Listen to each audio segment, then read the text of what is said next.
Assalamualaikum warahmatullahi wabarakatuh.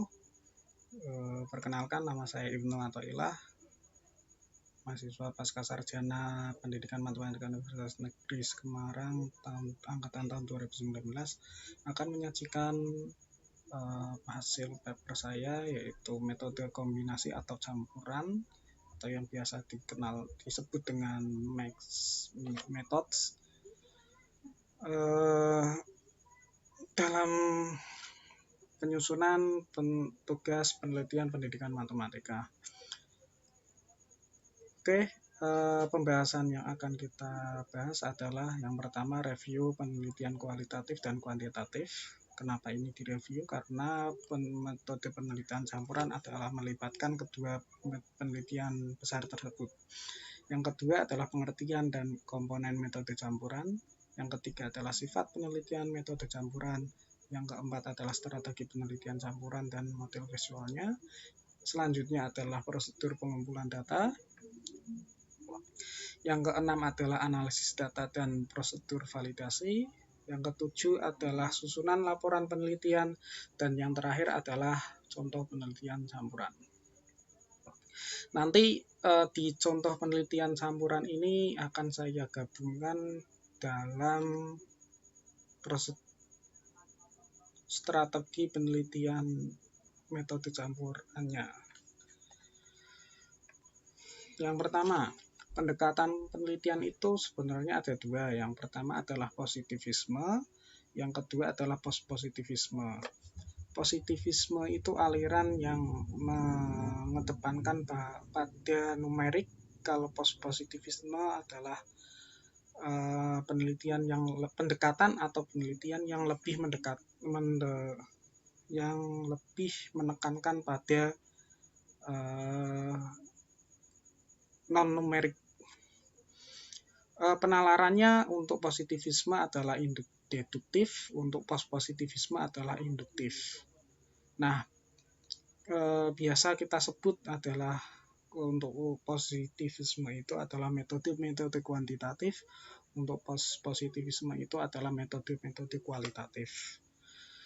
Nah, kalau digabungkan menjadi sebuah pendekatan yang baru, yaitu mixed method, bisa disimpulkan bahwa pragmatisme itu adalah gabungan dari induktif dan deduktif yang menghasilkan adalah metode-metode campuran. Penetapan metode. Bagaimana cara menetapkan metode? Yang pertama, kita akan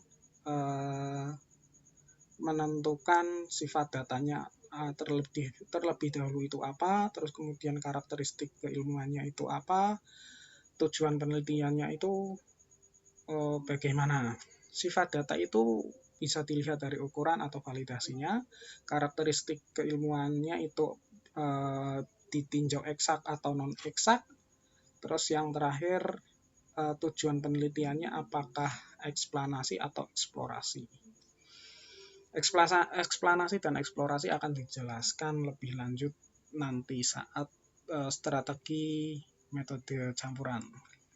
Nah, bagaimana jika ingin menggabungkan antara jika sudah diketahui ingin kualitatif, ternyata ada data yang harus digunakan menggunakan pendekatan kuantitatif. Sebaliknya, ingin menggunakan pendekatan kuantitatif, tetapi ada data yang harus dikaji menggunakan pendekatan kualitatif. Nah, bagaimana cara menggabungkannya? Kita simak slide berikutnya. Nah, pertanyaan-pertanyaan muncul ini, pertanyaan-pertanyaan di slide ini akan muncul saat peneliti menggunakan metode campuran. Bisa dibaca sendiri. Penelitian metode campuran adalah intelektual dan sintesis praktis berdasarkan penelitian kualitatif dan kuantitatif. Pertanyaan yang pertama muncul adalah apakah definisi dasar tentang mixed method sudah disajikan? Kemudian apakah pembaca merasakan manfaat potensial dari diterapkannya rancangan mixed method ini? Dan selanjutnya akan muncul bagaimana mixed method ini dibutuhkan oleh seorang peneliti. Nah, strateginya bagaimana untuk mengambil metode campuran ini sebagai jalan pilihan untuk penelitian atau pendekatan yang akan di objek yang akan kita teliti. Yang pertama adalah strateginya adalah harus mengenal timingnya atau waktu. Peneliti itu harus mempertimbangkan waktu dalam pengumpulan data kualitatif ataupun kuantitatif. Bisa kualitatif dulu atau kuantitatif dulu, tergantung nanti rancangannya. Apakah data dikumpulkan secara bertahap? Ini konkuren atau sekuensial. Konkuren itu maksudnya adalah pada waktu yang sama, kalau sekuensial itu bertahap. Timingnya harus ngerti terlebih dahulu. Terus bobotnya apakah seimbang, lebih ke kualitatif atau kuantitatif? Nanti ini akan menjadi sebuah strategi tersendiri. Terus mengenai pencampuran atau mixing, itu harus terlebih dahulu dikaji apakah ini lebih ke menggabungkan atau menghubungkan atau menancapkan, embedding, connecting atau integrating. Terus yang terakhir adalah teorisasi. Bagaimana faktor terakhir yang perlu kita perdalam dalam merancang penelitian metode campuran adalah teorisasinya ini. Perspektif teori apa yang akan menjadi landasan bagi keseluruhan proses atau tahap perspektif ini bisa berupa teori ilmu sosial atau perspektif lain yang lebih luas. Dalam ini biasanya muncul di bagian awal penelitian untuk membentuk rumusan masalah yang diajukan, siapa yang berpartisipasi dalam penelitian, bagaimana data dikumpulkan, dan implikasi-implikasi apa yang diharapkan dari penelitian. Secara umum, teorisasi ini mempengaruhi juga selain timing, bobot, ataupun pencampurannya. Next. Nah, ini yang paling penting. Strategi penelitian metode campuran. Yang pertama, explanatoris sekuensial, exploratoris sekuensial, transformatif sekuensial, triangulasi konkuren, embedded konkuren, transformatif konkuren. Yang pertama, strategi explanatoris sekuensial. Metode ini diawali dengan menggunakan metode kuantitatif, diikuti dengan metode kualitatif, selanjutnya diakhiri dengan interpretasi.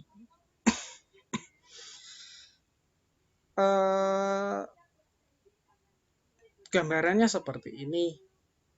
Berbobot prioritas yang lebih diberikan adalah pada data kuantitatif. Proses mixing datanya terjadi ketika hasil awal kuantitatif menginformasikan proses pengumpulan data kualitatif. Oleh karena itu, dua jenis data ini terpisah namun tetap berhubungan. Jadi kuantitatif lebih dominan di sini.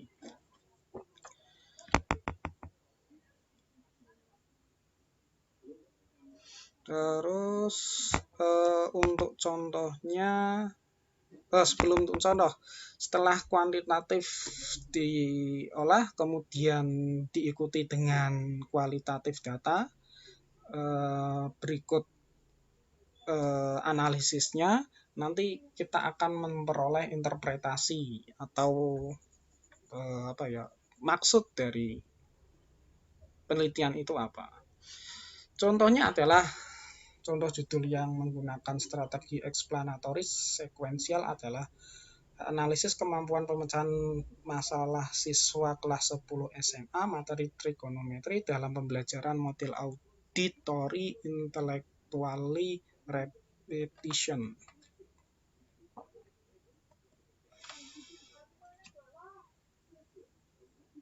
Biasanya strategi eksplanatoris sekuensial ini yang paling banyak untuk prodi pendidikan matematika. Yang urutan keduanya adalah slide keduanya yaitu strategi eksploratoris sekuensial. Berbalik dengan yang tadi eksplanatoris, sekarang adalah eksploratoris. Jadi yang lebih dominan adalah kualitatifnya, yang lebih menjadi bobot utamanya. Oke, sama. Untuk judulnya, contohnya adalah desain dan implementasi pembelajaran full day school dalam pengembangan kemandirian siswa. Terus yang ketiga adalah strategi transformatif sekuensial.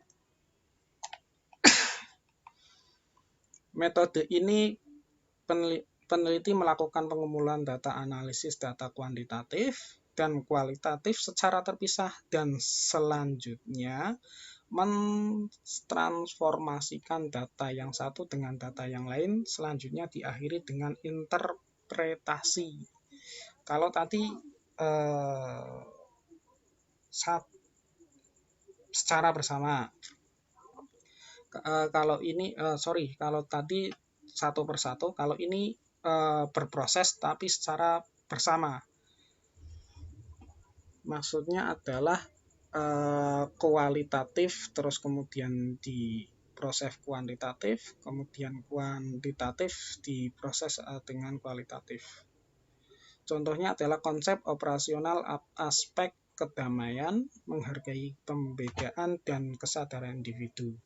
Saya mencari contoh judul yang pendidikan matematika tidak ketemu, sangat sulit untuk metode ini. Kebanyakan adalah dua metode yang di atas. Oke. Selanjutnya adalah strategi triangulasi konkuren. Konkuren sama sekuensial beda ya.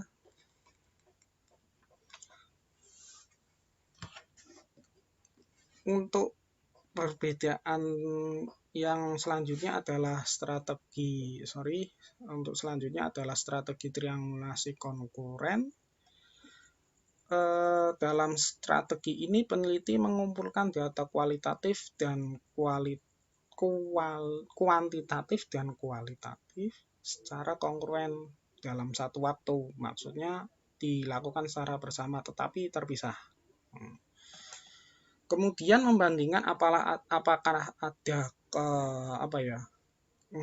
hubungan konvergen mendekati atau tidak,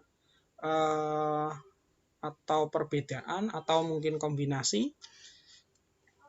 Nah, selanjutnya penulis menyebut dengan istilahnya adalah intinya itu membandingkan apakah ada pendekatan, konvergensi mendekati, kemudian ada perbedaan atau ada kombinasi. Nah, strategi ini pada umumnya menerapkan metode kuantitatif dan kualitatif secara terpisah untuk menutupi atau menyeimbangkan kelemahan satu metode dengan metode yang lain. Maksudnya gini, kuantitatif nih, kita mengumpulkan datanya, kemudian kita analisis data. Nah, ini datanya lebih lemah karena ada beberapa yang tidak bisa dikaji dengan hanya menggunakan kuantitatif. Nah, data ini bisa dikaji menggunakan kualitatif untuk memperkuat hasil dari kuantitatif tersebut. Nah, contohnya adalah kemampuan berpikir kreatif siswa SMP melalui model PBL. Berpikir kreatifnya Quali, model PBL-nya adalah Quantei. Terus yang selanjutnya adalah strategi embedded concurrent.